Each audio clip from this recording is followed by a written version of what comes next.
Hi అండి అందరికీ. ఈరోజు మా పిల్లలకి ఎంతో ఇష్టమైన మ్యాగీ చూసేద్దామండి. ఇంట్లో చేసుకున్న మ్యాగీ అయితే ఎంతో టేస్టీగా ఉంటుందండి. ఒక్కసారి మీరు కూడా ట్రై చేయండి. నేను చేసే మ్యాగీ ఒక బౌల్ తీసుకొని అందులో వాటర్ ఎప్పుడు పోసుకునేదాన్ని కొద్దిగా ఎక్కువ పోసుకోండి. వాటర్ పోసుకొని కొంచెం ఆయిల్, సాల్ట్ వేసుకోండి. అందులో మ్యాగీ వేసేయండి. మ్యాగీ వేసిన తర్వాత ఇలా నేను చూపించిన విధంగా ఉడికాక అవి ఒక కంటైనర్‌లోకి తీసుకొని వడబోయండి. వడబోసిన తర్వాత వాటి మీద రూమ్ టెంపరేచర్ వాటర్ ఉంటాయి కదండీ! అవి పోస్తే ఏమవుతుందంటే స్టిక్కీగా అవ్వకుండా మీకు ఉపయోగపడుతుందండి.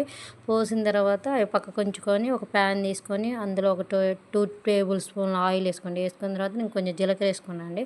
మీకు నచ్చిన వెజిటేబుల్స్, ఎగ్ ఏదైనా వేసుకోండి మీ ఇష్టం. మా బాబుని అడిగితే ఎగ్ వద్దన్నారు కాబట్టి నేను క్యారెట్, క్యాప్సికమ్, ఆనియన్స్ ఓన్లీ తీసుకున్నాను అండి. తీసుకున్న తర్వాత నూడిల్స్‌కి వచ్చే మసాలా ఉంటది కదండీ! అవి ఉడికిన తర్వాత వేసేయండి. ఇవి కూడా వేసేసిన తర్వాత ఈ సాసెస్ ఏమన్నా ఉంటే మీ ఇంట్లో అవి కూడా వేసుకోండి. వేసుకోకపోయినా మీ ఇంట్లో ఉన్న కారం, చిల్లీ అవి వేసుకుంటే చాలా టేస్టీగా ఉంటుందండి. నేనైతే చిల్లీ సాస్ అండ్ కొంచెం వెనిగర్ వేసా కొంచెం ఘాటు కోసం. వేసిన తర్వాత నూడిల్స్ వేసేయండి. నూడిల్స్ వేసిన తర్వాత మంచిగా మిక్సింగ్ చేసి తినేసేయండి. మా పిల్లలకైతే ఎంత ఇష్టం అంటే అసలు మామూలు ఇష్టం కాదు. వాళ్ళు ఎంత బాగా తింటున్నారో చూడండి. నచ్చితే లైక్ చేయండి, షేర్ చేయండి, కామెంట్ చేయండి.